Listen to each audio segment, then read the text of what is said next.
Good morning, everyone. Thank you for taking the time to log on and attend this morning's webinar. My name is Emily Cornelius. I am the Marketing and Communications Coordinator here at Vigorate. Before we get started, I just want to let everyone know if you have any questions throughout the webinar at all, you can ask them either on the GoToWebinar question box on your right-hand side of your screen, or you can tweet us at Vigorate Digital, and don't forget the hashtag #DemonstrateWebinar.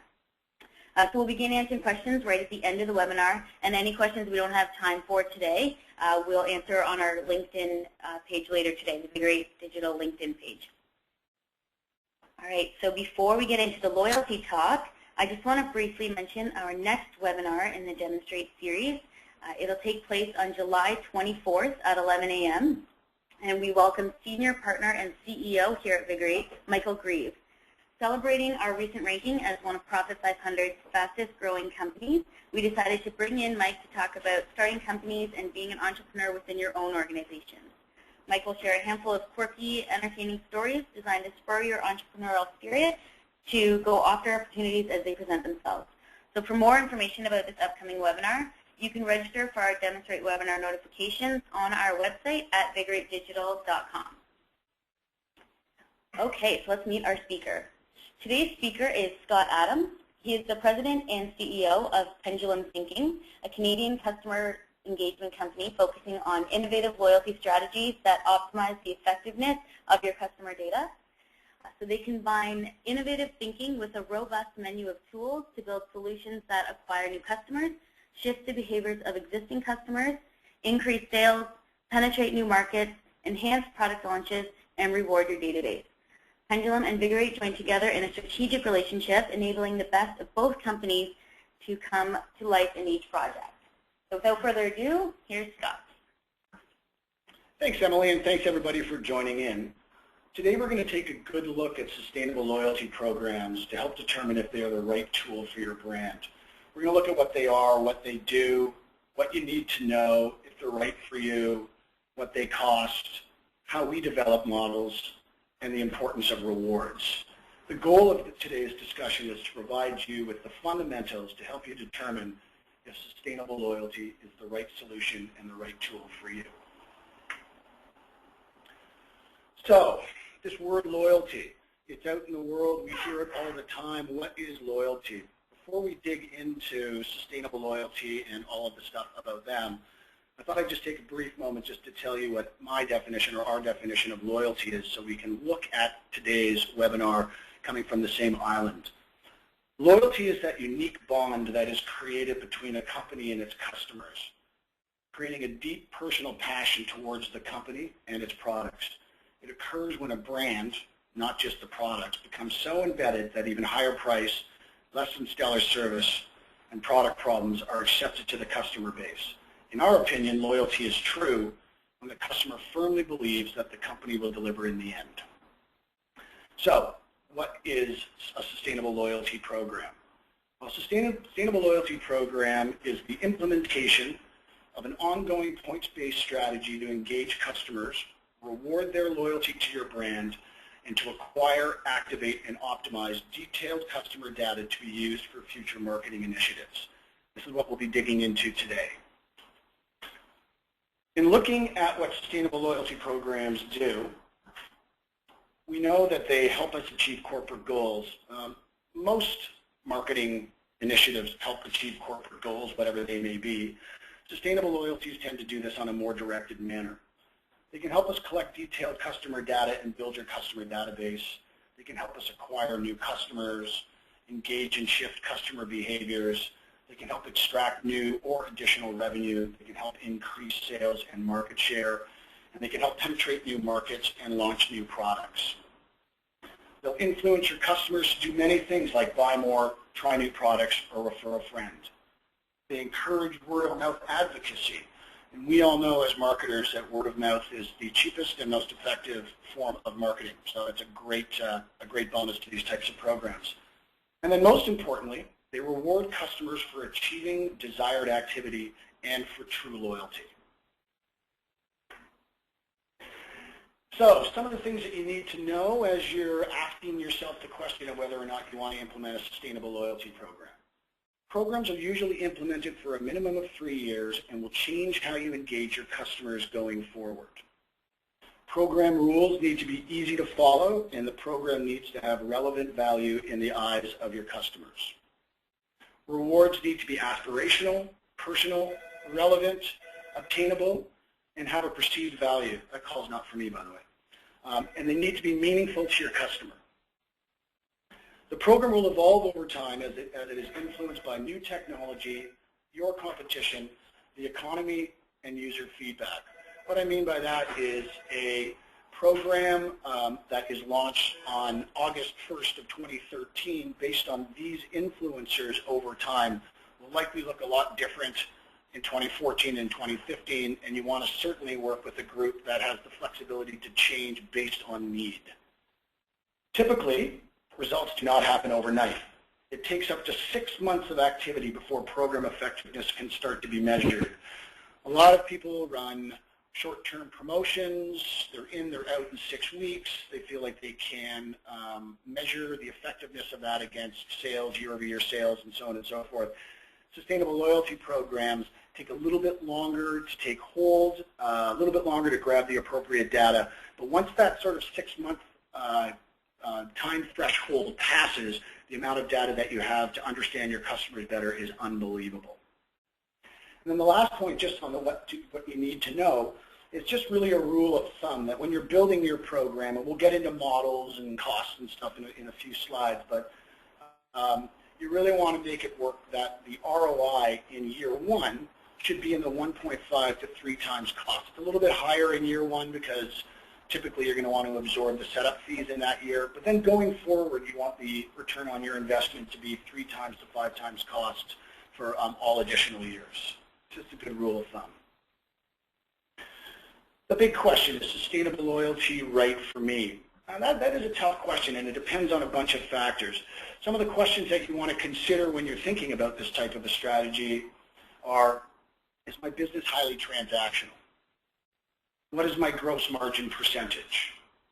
Who are my customers, and do I deal directly with them?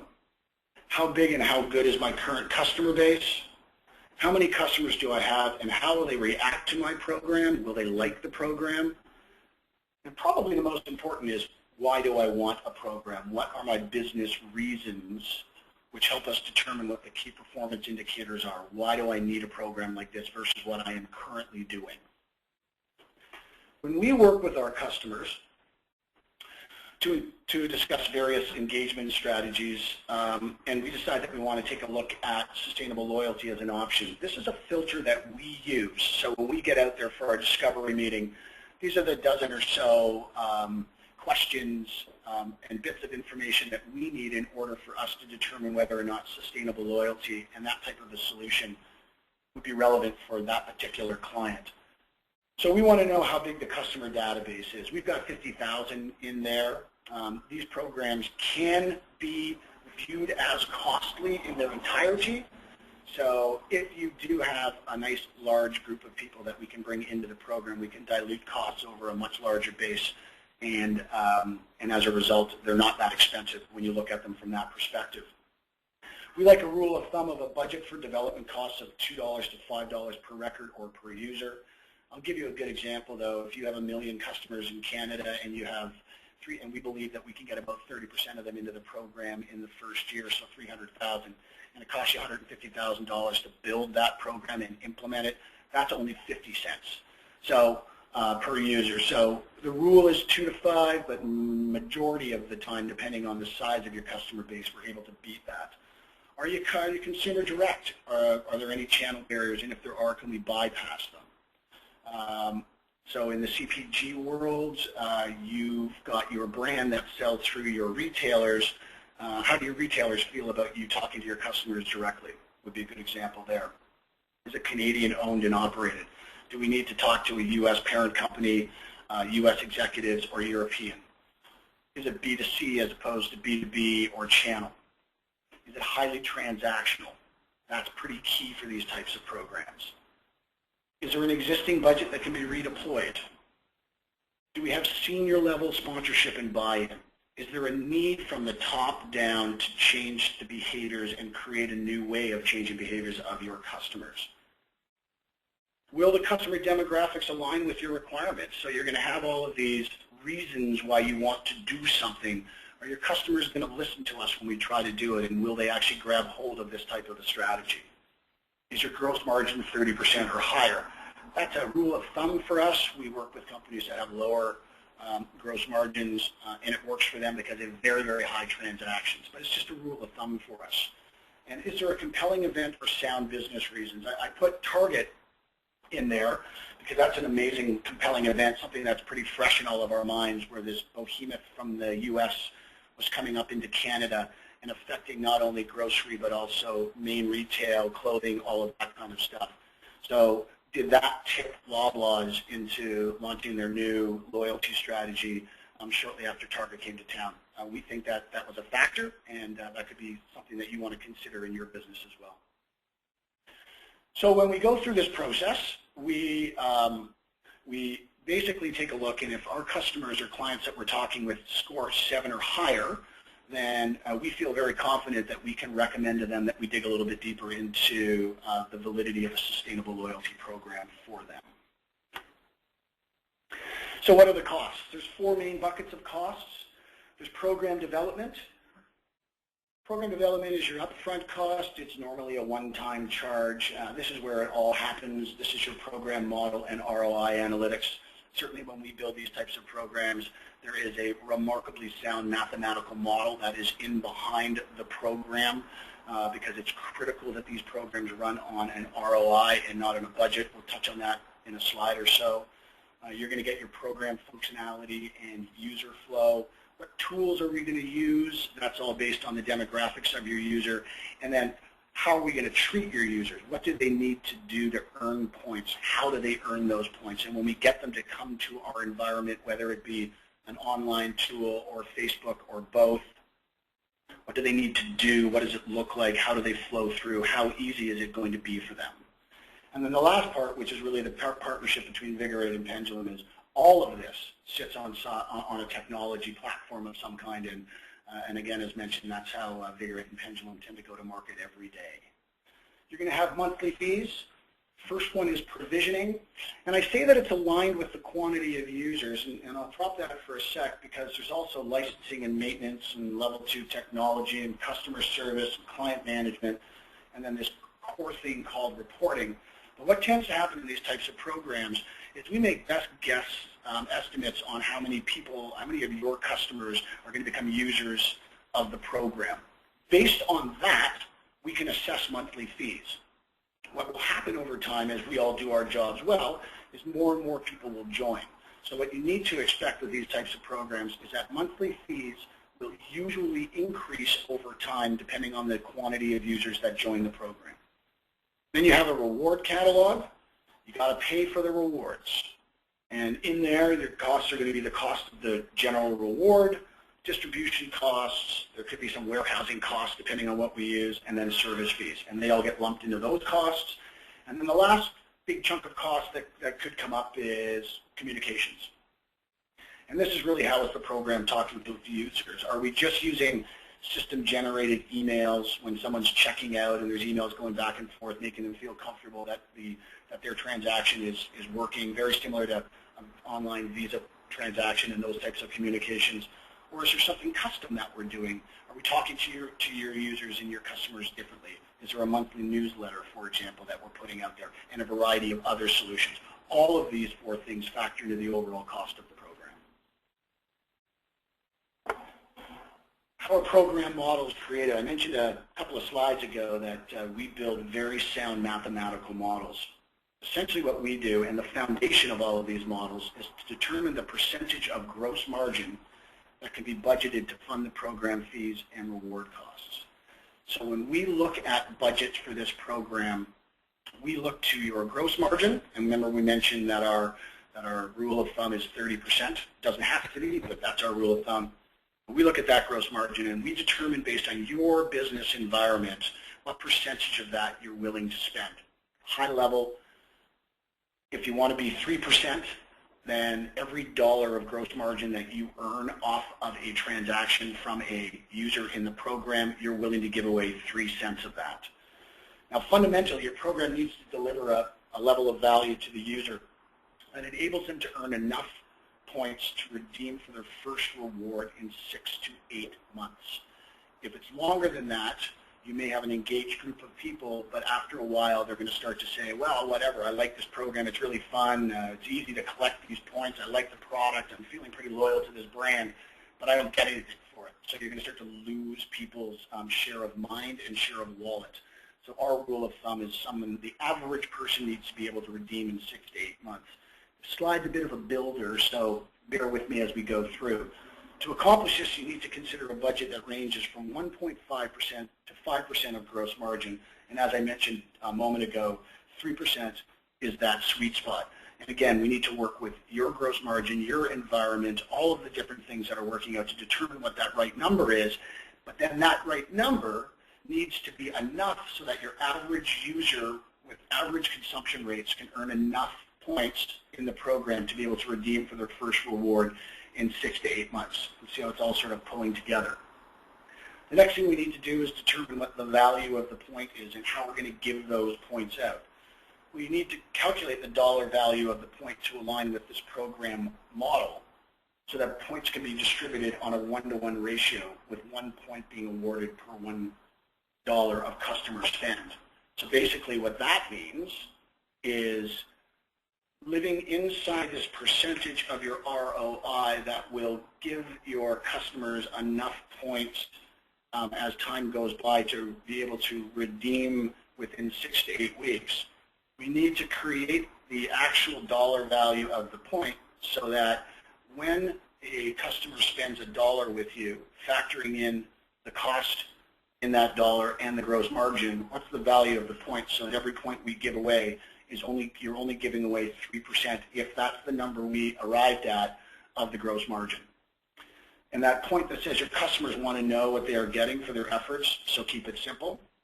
Any of the marketers online know that even as recent as 2-3 years ago, fuzzy math was a pretty fun thing to be able to do because customers really didn't get what they were, the value of this. Well, people now treat these types of programs as supplements to their income. And you really want to make your program as simple as possible for them to understand what they're getting for their efforts. The next thing in the model is the catalog reward valuation. How many points does it cost for somebody to redeem for one of your demographically relevant rewards in your program? The key to this is that we want our users to pay for all of the costs associated with the rewards. In other words, we discussed before that the total cost of a reward could be the reward cost plus the distribution fees plus service fees. A moment ago we talked about how we're going to value that point. So we value that point so that it lives within our percentage of gross margin so that we can give people enough points so that they can earn them in 6 to 8 months to redeem for their first reward. Well, now we're talking about how many points that they need to redeem. So we've got that point value. We stuff all of the costs of the reward together and divide it by the point value, and that pops out the number of points that your users need to collect in order to redeem for the points. So let's take a look at this. We're giving away, if the magic number is 3%, we're giving away 3% of your gross margin in some point denomination. Essentially, for them to redeem for a $10 reward, if that's what it is with everything stuffed in, then they're going to need to buy enough products from you so that they've earned enough points at 3% to be able to pay for all of the costs of that reward and get that reward to themselves. And one of the funniest things, or one of the greatest things about these types of programs is when they do that, they feel like they're getting the reward for free. So that's how we develop models. Everybody's is different. It depends on your environment and available funds and so on and so forth, but that's how we develop them. So we've talked and touched on rewards and relevance of rewards. Let's talk a little bit more about them right now. So, excuse me. The reward selection is critical to success of your program because customers will do almost anything for you if they feel that there is great value in it for them. We call that what's in it for me or with them. And to ensure that this works, You want to make sure that your rewards are demographically relevant, valued, obtainable, and delivered quickly. So when we are working with our customers about talking to them about their customers, there's a deep knowledge that we need to gain on the demographics of their users in order for us to align the right products into the reward catalog to make it meaningful for the various users of the program. Some of the options that are available, and these options are actually in order of how we prefer them to go to market. The first thing is your products and services. Let's give them more of your stuff. They earn these rewards because of your products. They are building true loyalty towards your brand. So let's give them the opportunity to get more of your products, and there's lots of ways that we can do that. Second in the line is virtual rewards. Now, this is a proprietary software that we have developed, and essentially it is a mechanism that allows us to deliver rewards instantly. So there is no time lag at all. When somebody clicks redeem, within a second they get an email with their reward. What's great about this too is there's no distribution costs attached to it, so these rewards are actually less expensive for the users than any of the other ones that we need to distribute. Third on our list are gift cards and certs. So virtual rewards and gift cards and certs are essentially the same things. Virtual we deliver instantly. Gift cards and certs we need to pull a redemption report daily or weekly or however we structure the program, and then organize those gift cards and certificates and get them mailed out to the users. So there are some distribution fees in them, and there is a bit of a time lag for people to get them. We deliver once a week, so people tend to get the rewards from our program within 10 days, which is considerably faster than the average program that's out there right now. The reason I like these rewards, though, is if we look at the next one, which is physical products. Physical products are exactly that. They're a specific brand of coffee maker. They could be a Frisbee. They could be a skateboard, depending on who your demographics are. Challenge with physical products is you or we are making a decision on behalf of the users as to what we think that they will like. So let's go to the coffee maker. Maybe we put a Braun coffee maker in there, but they really want a Keurig. So in that case, we don't actually have something in that catalog for that customer. Same thing with the skateboard. Maybe it's the wrong brand for a kid. So by giving away gift cards or our virtual gift cards through our virtual reward system, essentially what we're doing is we're giving them an opportunity to go to a store to buy the exact product that they want. We've done some customer survey stuff on that, and it is remarkable how many people like that over physical products. But you can also add in affinity points. That's Aeroplan, excuse me, that's Aeroplan and Air Miles, that type of stuff. We can create relationships with them. If those rewards align demographically with your users, you can give away cash by way of prepaid Visa cards if you want. And we can also add in a particular structure that allows people to deliver or donate their points to charities if that's something that we believe and you believe would be of benefit to your demographics. That's essentially it from an overview on what sustainable loyalty programs are. We'd be happy to chat with anybody in the future if you want to dig a little bit different or want to get some clarity, or please send in some questions. Maybe we can give you clarity right now. I do have one more slide, though, which is a case study, and if you could click through the first two, that'd be great. I like this case study because back at the beginning of 2012, both my company and Vigorate in partnership were engaged by one of Canada's premier consumer packaged goods companies.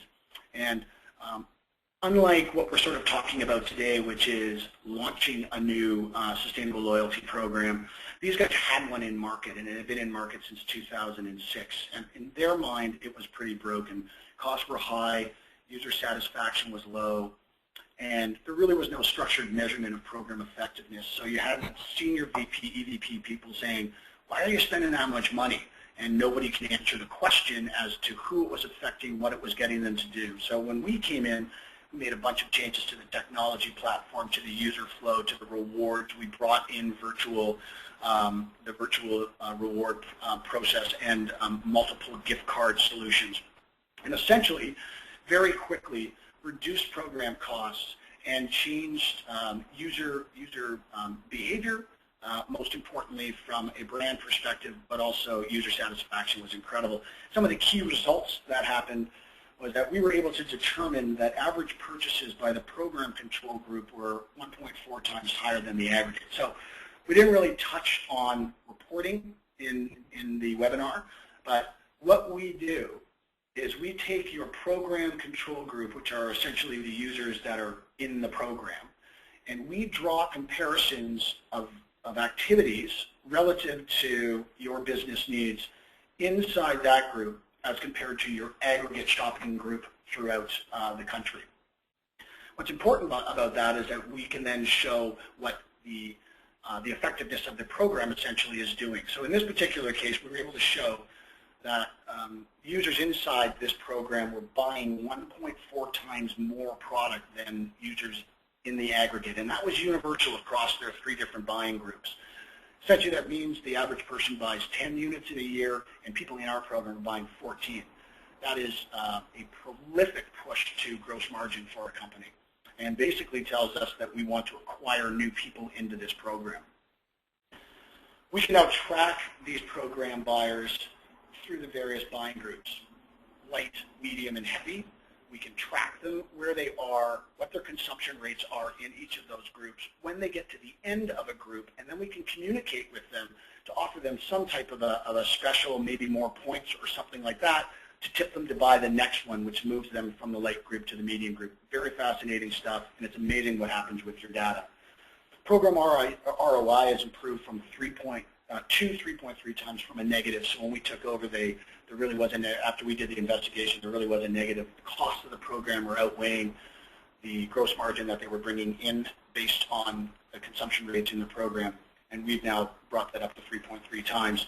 And then another key factor which really contributed to cost reduction is that customer complaints have decreased by 3.6%. This particular company uses their consumer affairs group. We have to put bodies on the phone to help us manage any customer queries and so on and so forth. And reducing that by 23.6% means that those folks can focus on other brands that are having challenges or where they're needed, and we don't get hit with their costs. So that's a really good case study of the net effects of a sustainable loyalty program within 1 year of activity. Thanks, everybody. All right, thanks so much, Scott. That was great. So we did have some questions come in during the webinar, so we'll answer a few of them now. Again, any questions that we don't get answered now, we can answer on our LinkedIn page later today, so you can check that out there. Okay, so for the first question, how do we set up a program where we are protected from potential points liability? Oh, that's a great question. Excuse me, guys. Oh, my goodness. The key factor here when you think about it is there will always be points liability. And the reason there will always be points liability is because when you implement a sustainable loyalty program, you are essentially giving away points for activity. However, if you create the right model to live by, living inside that 1.5 to 5% with that sweet spot of being that 3% of gross margin, then that point liability is expected and should not really necessarily be considered a cost. Another thing you can do too is add fun tools like contests. Contests are great. So I've got an interesting example in a couple of our programs where we've got fairly robust numbers in there. Good example is 50,000 people in a particular program. If we spend $1,000 on a contest reward, for example, an iPad, if that's demographically aligned, we tend to get 5 times that amount in dollar value of points. So if we put a $1,000 reward up, we get $5,000 worth of points that are entered in for this chance to win. That's unbelievable and a great way to consume points outside of the regular consumption of going to the catalog and redeeming. Okay. The next question we have here, how could we potentially integrate our loyalty programs into social media, Facebook, for example? Using social media is a fantastic way of expanding your user base and user satisfaction. All or some of the features of the loyalty program can be included in the Facebook environment. I'll just talk to Facebook right now, but in doing this, it gives you a huge exposure, and you get both acquisition and viral opportunities. You can allow users to enter pins, contests, redeem for rewards, everything, all within the Facebook environment or outside the Facebook on the web inside your online environment, all while leveraging a single platform and backend. It's a brilliant way of expanding your program. Okay, perfect. The next question we have here, Scott, what is a loyalty program out there that impresses you? Well, there's lots of them. So let me see if I can talk to maybe 3 different types of loyalty programs. An affinity loyalty program, which would be something that isn't necessarily brand attached, like an Aeroplan, Air Miles, that type of thing. I'm actually a big fan of Aeroplan. They were troubled from a customer service perspective and a redemption perspective a couple of years back, but I personally think they've come a long way to make that work. I like the fact that you can earn these Aeroplan miles from a litany of different places, all that go into one central database that allow you to collect enough points to hopefully fly somewhere for free with you or your family or your loved ones. I think that one's great. Banks do an amazing job of offering reward programs. I happen to bank at Scotiabank and really like their program. It is really easy to use. I use it mostly for travel.